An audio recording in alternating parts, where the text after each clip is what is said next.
Avez-vous déjà réfléchi à ce qui se passe après la mort d'un chrétien incinéré? Est-ce que tout est perdu pour lui ou existe-t-il encore un espoir de résurrection? La réponse pourrait bouleverser vos croyances les plus profondes. Nous savons que la mort est un mystère que personne n'a su percer. Mais aujourd'hui, nous allons explorer une vérité cachée dans les Écritures qui pourrait tout changer. Que vous soyez croyant ou sceptique, il est temps de découvrir ce que la Bible nous enseigne vraiment sur la résurrection des morts, surtout pour ceux qui ont été incinérés. Mais attention, ce n'est pas tout. Cette question touche non seulement le destin éternel des croyants, mais aussi le pouvoir absolu de Dieu. Si vous avez des doutes sur la puissance de Dieu face à la crémation et la mort, restez avec nous jusqu'à la fin de cette vidéo. Vous allez découvrir des révélations bibliques qui vous ouvriront les yeux sur des vérités profondes et puissantes. Alors, vous vous demandez peut-être, que dit réellement la Bible à ce sujet? C'est ce que nous allons explorer ensemble. La réponse à cette question est peut-être plus surprenante que vous ne l'imaginez, mais une chose est certaine. La résurrection promise par Dieu ne dépend pas des circonstances humaines. La Bible nous révèle un pouvoir divin qui transcende tout, même la crémation. Avant de commencer, si vous aimez ce genre de contenu, n'oubliez pas de vous abonner à notre chaîne. Beaucoup de personnes qui regardent nos vidéos ne sont pas encore inscrites, mais vous pouvez faire partie de ceux qui découvrent les vérités cachées sur Dieu, la Bible et la résurrection. Alors, abonnez-vous et cliquez sur la cloche pour ne rien manquer des prochaines révélations qui transformeront votre foi. La Bible regorge d'exemples démontrant la toute-puissance de Dieu sur la vie et la mort. Prenons, par exemple, le livre d'Ézéchiel, chapitre 37, où l'on trouve la célèbre vision de la vallée des ossements desséchés. Dans cette vision, Ézéchiel voit une vallée pleine d'ossements secs, désintégrés, sans vie. Dieu lui ordonne de prophétiser sur ces ossements en disant « Voici ce que déclare le Seigneur, l'Éternel. Je vais faire entrer en vous un esprit, et vous vivrez. » Ézéchiel 37, 5. Et alors, miraculeusement, les os commencent à se joindre, se recouvrent de chair, de tendons et de peau. Puis, Dieu insuffle en eux le souffle de vie. Ce passage nous enseigne une vérité fondamentale. Peu importe l'état physique du corps, Dieu a la capacité de le restaurer dans sa totalité. Si Dieu peut redonner vie à des ossements secs, éparpillés sur le sol, pourquoi ne pourrait-il pas ressusciter quelqu'un dont les cendres ont été dispersées par le vent? Plus encore, souvenons-nous de la manière dont Dieu a créé l'homme. Dans Genèse 2, 7, il est écrit « L'Éternel Dieu forma l'homme de la poussière de la terre. Il insuffla dans ses narines un souffle de vie, et l'homme devint un être vivant. » Dieu a créé l'humanité à partir de la poussière. S'il l'a fait une fois, pourquoi ne pourrait-il pas le faire à nouveau? La crémation n'est donc qu'une accélération d'un processus naturel. Le corps retourne à la poussière, comme cela se produirait déjà avec un corps enterré au fil du temps. La différence réside simplement dans la rapidité de ce processus. Dans le Nouveau Testament, Jésus lui-même a prouvé le pouvoir absolu de Dieu sur la vie et la mort. Prenons l'exemple de Lazare, qu'il ressuscita après 4 jours passés dans le tombeau, lorsque son corps était déjà en décomposition. Jean 11, 38, 44. Jésus a également ressuscité le fils de la veuve de Naïn, Luc 7, 11, 17, et la fille de Jaïrus, Marc 5, 35, 43. Ces événements témoignent clairement que la décomposition physique n'est pas un obstacle pour Dieu. Mais qu'en est-il de Jésus lui-même? Son corps a été enterré dans un tombeau, pas incinéré. Cela signifie-t-il que l'enterrement traditionnel est nécessaire pour la résurrection? Pas nécessairement. L'enterrement était simplement la coutume de l'époque. Ce qui importe réellement, ce n'est pas la méthode employée pour traiter le corps, mais bien le pouvoir divin capable de le transformer.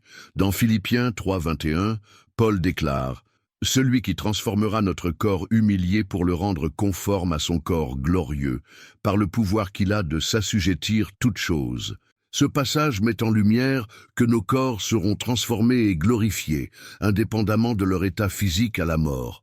Un autre passage essentiel se trouve dans Romains 8, 11. « Et si l'esprit de celui qui a ressuscité Jésus d'entre les morts habite en vous, Celui qui a ressuscité Christ d'entre les morts rendra aussi la vie à vos corps mortels par son esprit qui habite en vous. Ce verset renforce l'idée que la résurrection ne dépend pas de la condition physique du corps, mais du pouvoir divin. Ce qui compte, c'est la puissance de Dieu, capable de ressusciter les morts, quelles que soient les circonstances ou l'état du corps. Alors, si la Bible enseigne que Dieu peut ressusciter les morts, peu importe l'état de leur corps, pourquoi certaines personnes continuent-elles de craindre la crémation? L'une des raisons pourrait être l'influence des traditions. Pendant la majeure partie de l'histoire chrétienne, l'enterrement a été la pratique prédominante. Cette coutume visait à démontrer la foi en la résurrection. Cependant, cela ne signifie pas que la crémation soit contraire à la Bible. Une autre source de résistance pourrait être certains passages de l'Ancien Testament, où des corps étaient brûlés dans des contextes négatifs. Par exemple, dans Amos 2:1, Dieu réprimande les Moabites pour avoir brûlé les os du roi d'Édom. Mais il est important de comprendre que ce n'était pas la crémation en elle-même qui était condamnée, mais l'acte de mépris envers le corps du défunt. En fin de compte, ce qui compte vraiment aux yeux de Dieu, c'est notre cœur, non pas l'état physique de notre corps après la mort. Dans 1 Samuel 16:7, Dieu nous rappelle « L'homme regarde à ce qui frappe les yeux, mais l'Éternel regarde au cœur ». Cela signifie que peu importe que l'on soit enterré ou incinéré, ce qui importe réellement est notre foi et notre relation avec Dieu. Si vous vous posez la question, demandez-vous, croyez-vous que le pouvoir de Dieu surpasse toute limitation physique? S'il peut créer l'humanité à partir de la poussière et redonner vie à des ossements secs, alors assurément, il peut ressusciter quelqu'un, quel que soit l'état de son corps après la mort. La résurrection est avant tout un acte divin, un miracle qui dépasse les frontières humaines. Ce n'est pas le processus humain qui décide, mais la volonté de Dieu. Notre espérance ne réside pas dans la préservation de notre corps, mais dans la promesse d'un Dieu qui transforme et renouvelle toutes choses. Si nous saisissons que le pouvoir divin transcende toute limitation physique, pourquoi encore douter de sa capacité à ressusciter ceux qui ont été incinérés? La vérité est que la mort a toujours été entourée de mystères et d'incertitudes. De nombreuses croyances culturelles ont façonné notre perception de l'enterrement et de la crémation. Pour mieux comprendre ce sujet, il est essentiel de considérer le contexte biblique et historique qui a influencé la vision des chrétiens au fil des siècles. Dans la culture juive et chrétienne primitive, l'enterrement était considéré comme la manière la plus respectueuse de traiter le corps des défunts. Abraham a acheté un tombeau pour Sarah, Genèse 23, Joseph a donné des instructions pour que ses os soient transportés d'Égypte en Canaan, Exode 13:19, et Jésus lui-même a été placé dans un tombeau après sa crucifixion, Matthieu 27:57-60. Cette pratique témoignait du respect pour les morts et de l'espérance en la résurrection. Cependant, il est important de se rappeler que l'enterrement était une coutume culturelle, non une ordonnance divine. Dieu n'a jamais interdit explicitement la crémation dans la Bible. Le fait que la majorité des personnages bibliques aient été enterrés ne signifie pas que c'était la seule méthode acceptable. Plus encore, Dieu a déjà montré qu'il n'était pas limité par l'état du corps humain après la mort. Il a restauré des personnes dont les corps étaient en décomposition, comme dans le cas de Lazare, Jean 11:43-44, et même des ossements secs, comme dans la vision d'Ézéchiel, Ézéchiel 37. Cela nous amène à une question fondamentale. Si Dieu peut restaurer un corps totalement décomposé, pourquoi ne pourrait-il pas restaurer quelqu'un qui a été incinéré? Bien que la crémation soit mentionnée à quelques reprises dans la Bible, elle n'est pas condamnée en soi. Un exemple notable de crémation se trouve dans 1 Samuel 31, 11, 13, où les corps du roi Saül et de ses fils ont été brûlés, puis leurs ossements enterrés. Cet acte n'a pas été désapprouvé par Dieu, bien au contraire, il a été réalisé par respect pour les défunts. Un autre exemple apparaît dans Amos 2:1, où Dieu réprimande les Moabites pour avoir brûlé les os du roi d'Édom. Toutefois, le contexte de ce passage montre que le problème n'était pas la crémation elle-même, mais le manque de respect manifeste dans cet acte. Cela démontre que la crémation en elle-même, n'est pas vue comme un péché dans la Bible. Le véritable problème survient lorsque des actes de mépris, d'idolâtrie ou d'autres pratiques erronées sont associés au traitement des morts. La Bible nous enseigne clairement que la résurrection sera une transformation totale. Dans Philippiens 3, 21, Paul nous dit que Christ transformera nos corps, les rendant conformes à son propre corps glorieux. Nos corps ne seront pas simplement restaurés à leur état antérieur, mais seront complètement renouvelés. Cette transformation ne dépend pas de la préservation physique du corps. Si Dieu peut transformer les corps des défunts depuis des siècles, dont les ossements se sont déjà désintégrés, il peut assurément le faire pour ceux qui ont été incinérés. Dans 1 Corinthiens 15, 35-38, Paul compare la résurrection à la croissance d'une plante à partir d'une graine. Il écrit « Mais quelqu'un dira, comment les morts ressuscitent-ils? Avec quel corps viennent-ils? Ce que vous semez, ce n'est pas le corps qui naîtra, mais une simple graine, peut-être de blé ou de quelque autre sorte. Mais Dieu lui donnera le corps qu'il a déterminé, et à chaque espèce de semence, il donne son propre corps. » Ce passage nous montre que notre corps actuel est comme une graine. Semé dans la mort, il ressuscitera sous une forme glorieuse, tout comme une graine se transforme en une plante qui n'a rien de commun avec ce qu'elle était à l'origine. Notre corps sera transformé lors de la résurrection.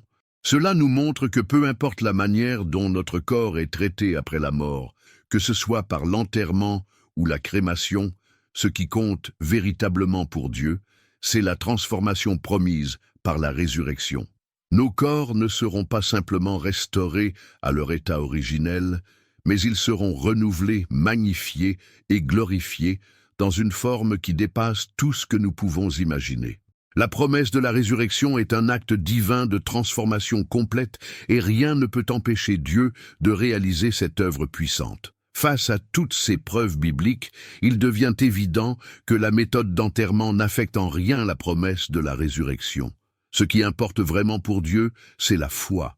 Jésus a dit dans Jean 11, 25, 26, « Je suis la résurrection et la vie. Celui qui croit en moi vivra, même s'il meurt, et quiconque vit et croit en moi ne mourra jamais. » La foi en Christ est la clé de la vie éternelle, non la condition physique de notre corps après la mort. Cette vérité apporte la paix, en particulier à ceux qui ont perdu des proches incinérés. Dieu ne rejette personne à cause de l'état de son corps, car ce qui compte, c'est le cœur de la personne et sa relation avec lui. Aujourd'hui, de nombreuses personnes choisissent la crémation pour des raisons pratiques, culturelles ou financières. Dans certaines régions du monde, le manque d'espace pour les cimetières rend la crémation une option plus viable. Pour d'autres, c'est une décision prise afin de ne pas imposer des frais élevés à leur famille pour un enterrement traditionnel. Mais ce que nous devons comprendre, c'est que Dieu ne mesure pas notre foi en fonction de la manière dont nous traitons nos corps après la mort. Le Seigneur voit au-delà des traditions humaines et examine notre cœur. 1 Samuel 16, 7 nous rappelle « L'Éternel ne considère pas ce que l'homme considère. L'homme regarde à l'apparence extérieure, mais l'Éternel regarde au cœur. » Cela signifie que l'on soit enterré ou incinéré, la promesse de la résurrection reste inchangée. Ce qui compte véritablement, c'est notre foi en Dieu et notre relation avec lui. Enfin, il est essentiel de se rappeler que la résurrection des morts représente le grand triomphe de Dieu sur la mort. La Bible nous dit qu'il viendra un jour où la mort n'aura plus aucun pouvoir sur nous. 1 Corinthiens 15, 54, 55 déclare « Lorsque ce corps corruptible aura revêtu l'incorruptibilité, et que ce corps mortel aura revêtu l'immortalité, alors s'accomplira la parole qui est écrite. La mort a été engloutie dans la victoire. Ce jour-là, la mort sera vaincue, et tout ce qui était lié à elle sera englouti dans la victoire de Dieu. Notre espérance ne réside pas dans ce qui arrive à notre corps après la mort, mais dans la certitude que Dieu accomplira ses promesses. Apocalypse 21, 4 nous donne une vision glorieuse de l'avenir que Dieu a préparé pour nous. Il essuiera toute larme de leurs yeux, et la mort ne sera plus.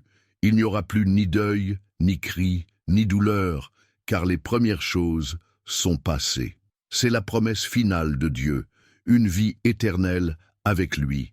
libre de la douleur, de la mort et de la souffrance. Si quelque chose ressort de cette étude, c'est que le pouvoir de Dieu n'a pas de limite. Que nous soyons enterrés, incinérés ou perdus dans l'océan, la promesse de la résurrection demeure inébranlable.